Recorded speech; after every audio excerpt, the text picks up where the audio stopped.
महारानी जी स्वामी जी। देखो यही वो फूल है। बहुत सुंदर फूल है स्वामी जी। ये फूल मुझे पिता कहकर के संबोधित करता है। महारानी हाँ स्वामी जी।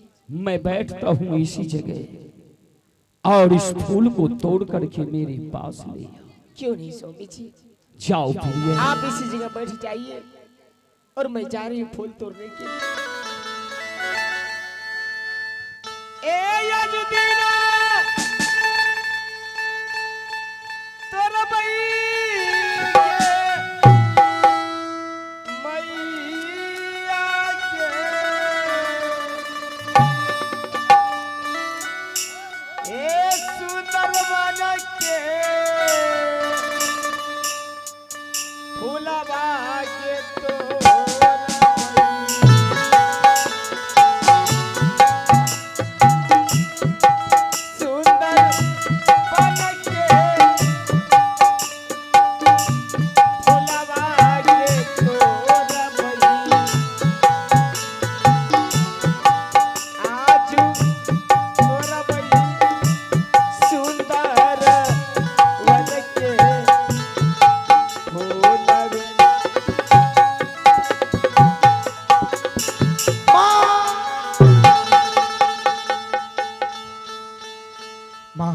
तुम कौन हो?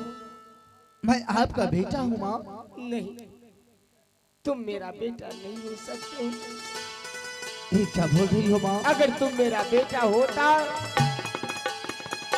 तो आज मैं जंगल में दर दर की ठोकर नहीं खाती। माँ मेरे कोख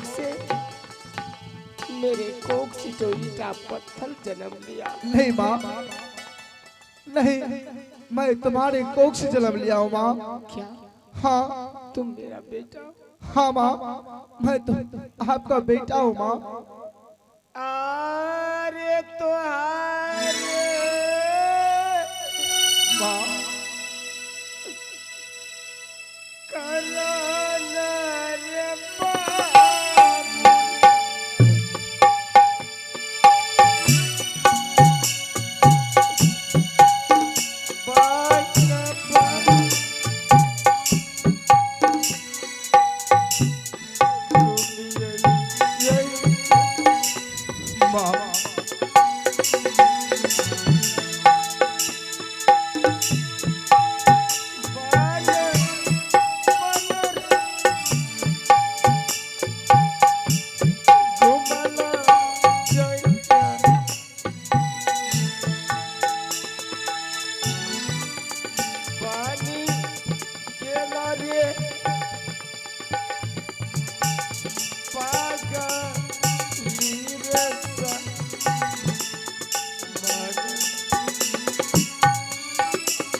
जिस समय तुम अपने कोख से जन्म दी थी, मुझे जन्म दी थी, ईटा पत्थर है, बल्कि इस महल में जो बड़ी माँ है और मंत्री भैया, उसने मुझे उठा के कोई गड्ढे में फेंक दिया और आपके आगे ईटा पत्थर रख दिया माँ।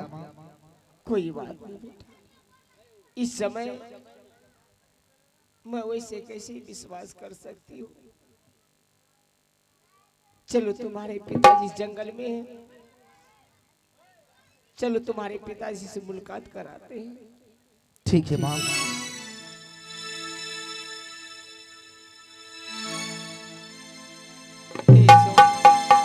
महारानी सोमी जी, मैं तुम्हें फूल तोड़ने को कहा था। हाँ सोमी जी। और ये लड़का कौन है? हे सोमी जी, जैसे मैं वो फूल तोड़ने के बाद उस फूल से लड़का जन्म लिया। क्या ये लड़का कह रहे हैं कि तुम मेरी माँ हो? नहीं महारानी नहीं, ये लड़का तुम्हें एक बार माँ कह करके पुकार दिया तो और तुम इसे पुत्र समझ लिया। क्यों नहीं? इस बच्चे से महारानी तू इस समय अभी मिल रही है। हाँ। आज से कई साल पहले मैं इस बच्चे से मिल चुका हूँ। कई कई साल पहले आप मैं इसे ही अपने हाथों से केका कुम्हार के यहाँ से लाया था और महारानी ने इस बच्चे को जल्लाद के हवाले कर दिया था। लगता है वो जल्लाद इसी सुंदर वन बागान में इस बच्चे का हत्या किया और इसका खून जमीन पे गिर जाने से फूल का वृक्ष बनकर के जन्म लिया। महारानी, हे स्वामी जी, इसी वक्त हम लोग को केका कुमार के पास जाना चाहिए। सही कह रही है तू। और उससे पूछना, पकड़ लो इस बच्चे का हाथ और चलो केका कुम्हार के पास चलते हैं। हाँ स्वामी जी।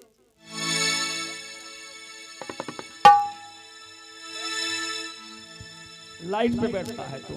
दिल खुश। आज दिन चल रानी सोना पूरा हरिया सुंदरिया आज चलना सोना है पूरा हरिया।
साइड में खड़ी हो जा महारानी तुम, और मैं केका कुम्हार को बुलाता हूं।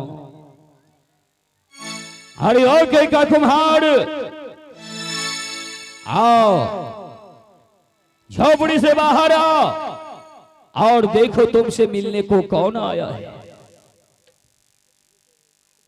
लगता है कोई नहीं है। केका कुम्हार, झोपड़ी से बाहर निकलो।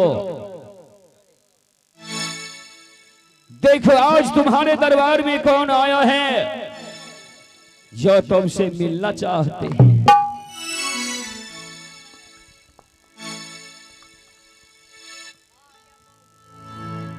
महाराज की जय हो।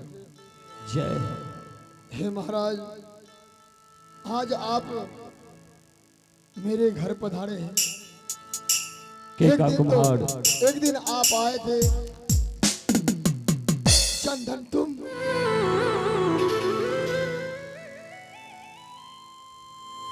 महाराज मेरे पुत्र को इतने वर्षों बाद लेकर आए।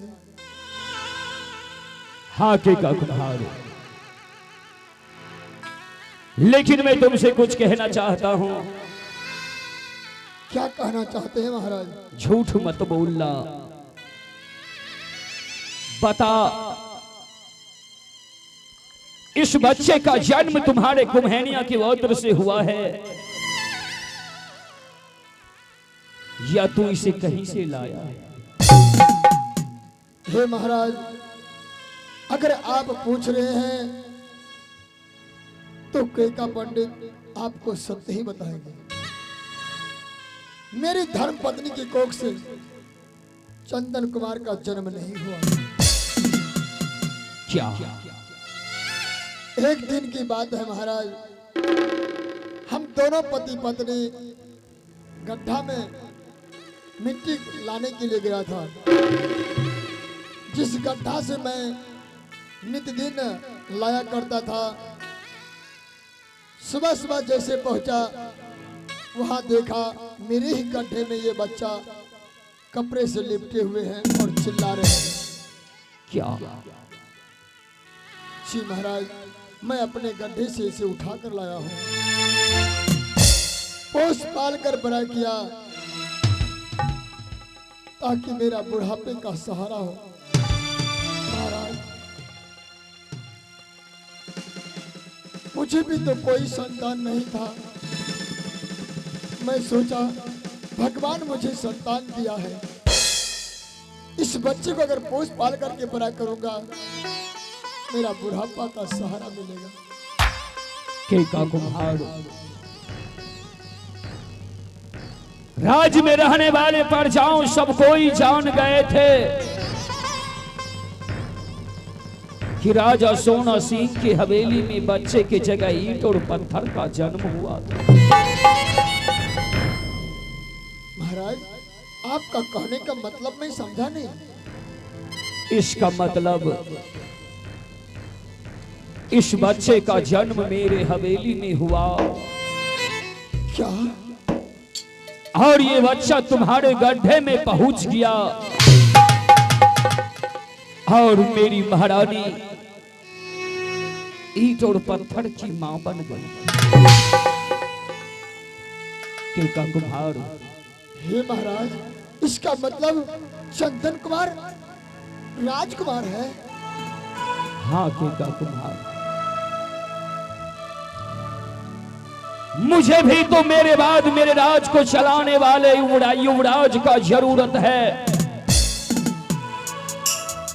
लेकिन इस बच्चे के ऊपर मुझसे कहीं ज्यादा तुम्हारा अधिकार है केका कुम्हार।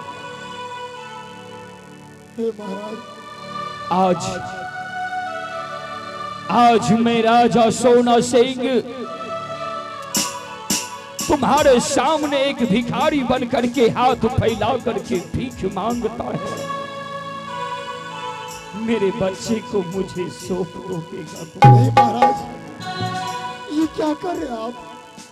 मैं आपके राज्य में रहता हूँ, मैं एक गरीब हूँ और मेरे आगे आप हाथ फैला रहे हैं। नहीं महाराज, अगर ये आपका पुत्र है तो मैं आपके पुत्र को आपसे दूर नहीं करूंगा। आप अपने पुत्र को ले जाइए।